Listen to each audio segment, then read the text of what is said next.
Hello students, আমাদের চ্যানেলে তোমাদের সকলকেই স্বাগতম। আজকের ক্লাসে আমরা ক্লাস 8 এর রায় ও মার্টিন 2024 প্রশ্নবিচিত্রার ইতিহাসের থার্ড ইউনিট টেস্টের 3 নম্বর স্কুলের প্রশ্নোত্তরগুলি করব। ইতিহাসের আগের স্কুলের প্রশ্নোত্তরগুলি তোমরা যদি দেখে না থাকো তাহলে অবশ্যই আমাদের চ্যানেলে গিয়ে দেখে নিও। নিচে ডিসক্রিপশনে লিংক আমি দিয়ে রাখলাম। আর তোমরা যদি আমাদের চ্যানেলে নতুন হয়ে থাকো তাহলে চ্যানেলটিকে সাবস্ক্রাইব করে পাশে থাকা বেল আইকনটি অলে প্রেস করে রেখো। তাহলে পরে ক্লাসের ভিডিওগুলি আমি আপলোড করলেই তোমাদের কাছে নোটিফিকেশন পৌঁছে যাবে। তাহলে শুরু করা যাক। ১ নম্বরে আছে সঠিক উত্তরটি বেছে নিয়ে লেখো। ১ নম্বর প্রশ্ন হল, ব্রিটিশ ইস্ট ইন্ডিয়া কোম্পানি বাংলায় দেওয়ানি লাভের অধিকার পেয়েছিল। এর উত্তর হবে ১৭৬৫ খ্রিস্টাব্দে। ২ নম্বর প্রশ্ন হল, কোম্পানির আমলে পুলিশ থানা ব্যবস্থা চালু হয়েছিল। এর উত্তর হবে লর্ড কর্নওয়ালিসের আমলে। ৩ নম্বর প্রশ্ন হল, ১৭৬৪ খ্রিস্টাব্দে বাংলায় নদীপথগুলি জরিপ করেন। এর উত্তর হবে জেমস রেনেল। ৪ নম্বর প্রশ্ন হল, বেঙ্গল গেজেট নামে সাপ্তাহিক পত্রিকা প্রকাশ করেন। এর উত্তর হবে জেমস অগাস্টা সিকি। ৫ নম্বর প্রশ্ন হল, প্রথম ভাইসরয় হিসেবে নিযুক্ত হন। এর উত্তর হবে লর্ড ক্যানিং। ৬ নম্বর প্রশ্ন হল, জাতীয় কংগ্রেসের প্রথম সভা বসেছিল। এর উত্তর হবে বোম্বাইতে। ৭ নম্বর প্রশ্ন হল, জ্যোতিরাও ফুলের দ্বারা গঠিত হয়েছিল। এর উত্তর হবে সত্যশোধক সমাজ। ৮ নম্বর প্রশ্ন হল, বাংলায় বিপ্লবী আন্দোলনের সঙ্গে জড়িত ছিল। এর উত্তর হবে যুগান্তর পত্রিকা। ৯ নম্বর প্রশ্ন হল, সীমান্ত গান্ধী নামে পরিচিত ছিলেন। এর উত্তর হবে খান আব্দুল গফ্ফর খান। ১০ নম্বরে আছে বিবৃতির সঙ্গে সঠিক ব্যাখ্যাটি লেখো। বিবৃতি হল, গান্ধী খিলাফত আন্দোলনকে সমর্থন করেছিলেন। এর উত্তর হবে ব্যাখ্যা এ, ভারতের জাতীয় আন্দোলনে মুসলমানদের সমর্থন ও সহযোগিতা আদায় করার জন্য। তারপরে ২ নম্বরে আছে স্তম্ভ মেলাও। ১ নম্বরে আছে মদন মোহন মালব্য। এর উত্তর হবে হিন্দু মহাসভা। ২ নম্বরে আছে এ কে ফজলুল হক। এর উত্তর হবে কৃষক প্রজা পার্টি। ৩ নম্বরে আছে ডক্টর রাজেন্দ্র প্রসাদ। এর উত্তর হবে স্বাধীন ভারতের প্রথম রাষ্ট্রপতি। ৪ নম্বরে আছে শ্রী প্রফুল্ল চন্দ্র ঘোষ। এর উত্তর হবে পশ্চিমবঙ্গের প্রথম মুখ্যমন্ত্রী।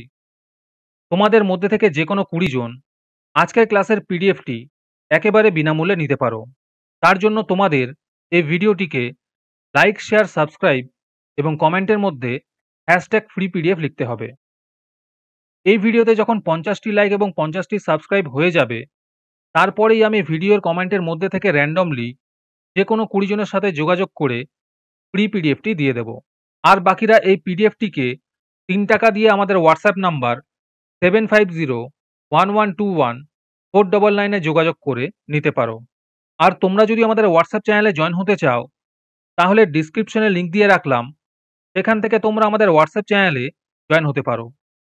তারপরে ৩ নম্বরে আছে নিচের প্রশ্নগুলির নির্দেশ অনুসারে উত্তর দাও। ১ নম্বর প্রশ্ন হল, সেন্ট জর্জ দুর্গ প্রেসিডেন্সি কোন প্রেসিডেন্সিকে বলা হতো? এর উত্তর হবে মাদ্রাজ প্রেসিডেন্সিকে। ২ নম্বর প্রশ্ন হল, কত খ্রিস্টাব্দে চিরস্থায়ী বন্দোবস্ত চালু হয়েছিল? এর উত্তর হবে ১৭৯৩ খ্রিস্টাব্দে। ৩ নম্বর প্রশ্ন হল, কার আমলে সিভিল সার্ভিস নামের প্রশাসন ব্যবস্থা চালু করা হয়েছিল? এর উত্তর হবে লর্ড কর্নওয়ালিসের আমলে। ৪ নম্বরে আছে বেমানান শব্দটি খুঁজে বের করো। এখানে উত্তর হবে দয়ানন্দ সরস্বতী। ৫ নম্বরে আছে ঠিক অথবা ভুল লেখো। প্রশ্ন হল, কংগ্রেসের প্রথম অধিবেশনের সভাপতি ছিলেন উমেশচন্দ্র বন্দ্যোপাধ্যায়। এটি ঠিক হবে। ৬ নম্বর প্রশ্ন হল, হিন্দু মেলার সম্পাদক কে ছিলেন? এর উত্তর হবে জ্ঞানেন্দ্রনাথ ঠাকুর। ৭ নম্বর প্রশ্ন হল, নীলদর্পণ নাটকটি কার রচিত? এর উত্তর হবে দীনবন্ধু মিত্র। ৮ নম্বর প্রশ্ন হল, বঙ্গভঙ্গ পরিকল্পনা কে করেছিলেন? এর উত্তর হবে লর্ড কার্জন। ৯ নম্বর প্রশ্ন হল, কার নেতৃত্বে তাম্রলিপ্ত জাতীয় সরকার প্রতিষ্ঠিত হয়েছিল? এর উত্তর হবে সতীশচন্দ্র সামন্তের। ১০ নম্বর প্রশ্ন হল, কোন জাহাজে নৌ বিদ্রোহের সূচনা হয়েছিল? এর উত্তর হবে তলোয়ার নামক জাহাজে।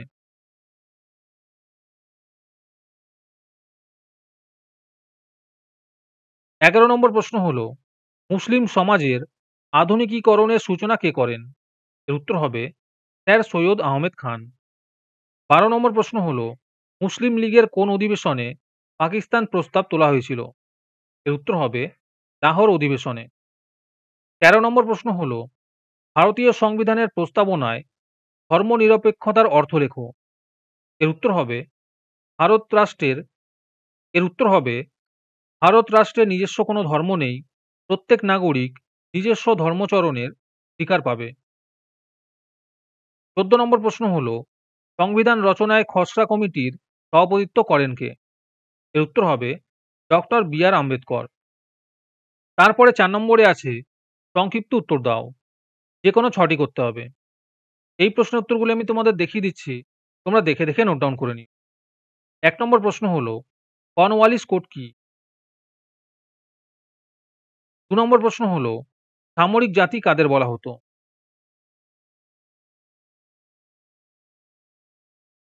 ৩ নম্বর প্রশ্ন হলো, কবে কে আর্য সমাজ প্রতিষ্ঠা করেন? ৪ নম্বর প্রশ্ন হলো, ভিখু কাদের বলা হতো? ৫ নম্বর প্রশ্ন হলো, নরমপন্থী কাদের বলা হতো?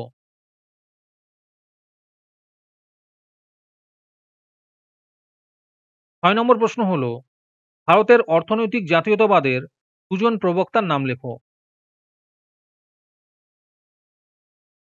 ৭ নম্বর প্রশ্ন হলো, চৌরি চৌরার ঘটনা কি?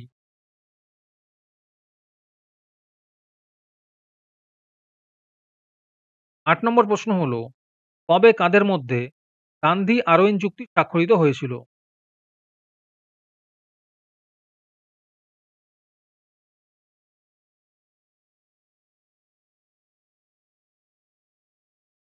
৯ নম্বর প্রশ্ন হলো, মুসলিম লীগ প্রতিষ্ঠার উদ্দেশ্য লেখো। ১০ নম্বর প্রশ্ন হলো, কবে কার দ্বারা সাম্প্রদায়িক বাটোয়ারা নীতি গৃহীত হয়? ১১ নম্বর প্রশ্ন হলো, কত খ্রিস্টাব্দে কাদের মধ্যে সিমলা বৈঠক অনুষ্ঠিত হয়? ১২ নম্বর প্রশ্ন হলো, প্রধানমন্ত্রী হিসেবে রাষ্ট্রপতি কাকে নিয়োগ করেন? তারপরে ৫ নম্বরে আছে, নিচের প্রশ্নগুলির উত্তর দাও। যেকোনো ৫ টি করতে বলেছে। ১ নম্বর প্রশ্ন হলো, ঔপনিবেশিক সমাজে কাদের মধ্যবিত্ত ভদ্রলোক বলা হতো?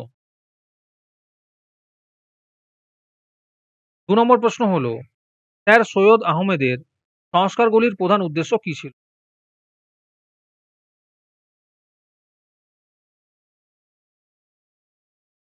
৩ নম্বর প্রশ্ন হলো, সভা সমিতির যুগ কাকে বলে?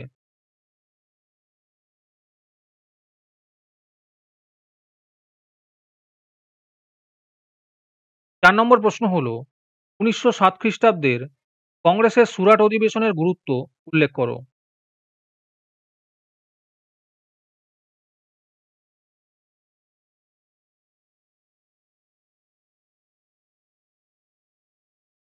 ৫ নম্বর প্রশ্ন হলো, সুভাষচন্দ্র বসু জাতীয় কংগ্রেস ত্যাগ করেন কেন? ৬ নম্বর প্রশ্ন হলো, ভারত ছাড়ো আন্দোলনে মাতঙ্গিনী হাজরার ভূমিকা কী ছিল? ৭ নম্বর প্রশ্ন হলো, ভারতীয় মুসলমানেরা খিলাফত আন্দোলন শুরু করেছিলেন কেন?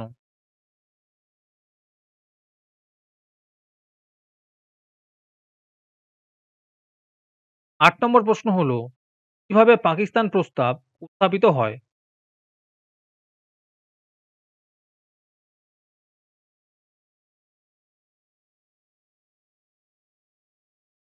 ৯ নম্বর প্রশ্ন হলো, ভারতীয় সংবিধানে গণতান্ত্রিক শব্দটির তাৎপর্য কী?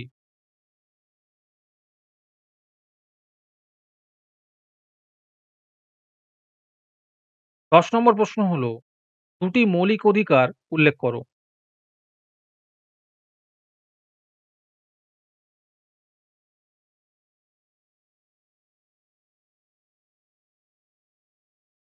তারপরে ৬ নম্বরে আছে, নিচের প্রশ্নগুলির উত্তর দাও। যেকোনো ৩ টে করতে হবে। ১ নম্বর প্রশ্ন হলো, সতীদাহ প্রথা বিরোধী ও বিধবা বিবাহের পক্ষে আন্দোলনের মধ্যে মূল মিলগুলি বিশ্লেষণ করো।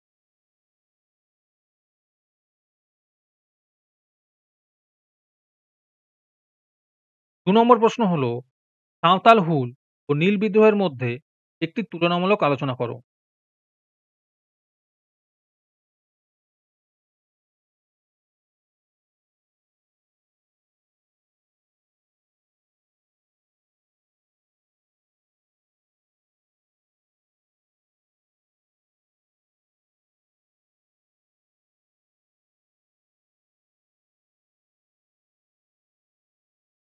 ৩ নম্বর প্রশ্ন হলো, ভারতীয় রাজনীতিতে চরমপন্থী আন্দোলন সম্পর্কে ব্যাখ্যা করো।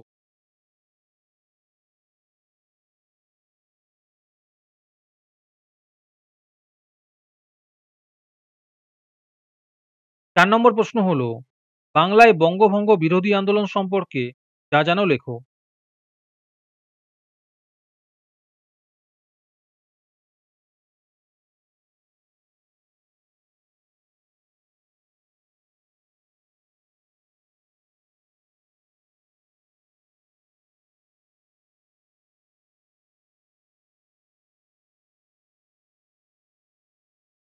৫ নম্বর প্রশ্ন হলো, সুভাষচন্দ্র বসুর নেতৃত্বে আজাদ হিন্দ ফৌজের অভিযান সম্পর্কে লেখো।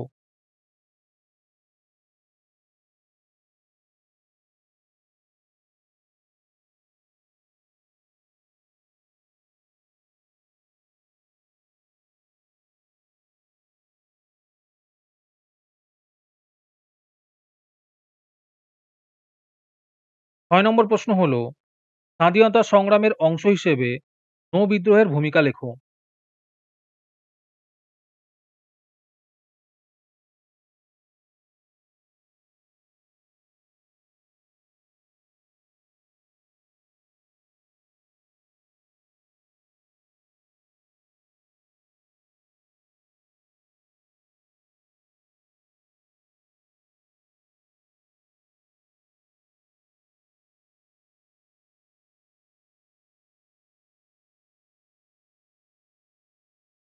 আজকের ক্লাসটি তোমাদের ভালো লেগে থাকলে অবশ্যই একটি লাইক এবং বন্ধুদের কাছে শেয়ার করে দিও।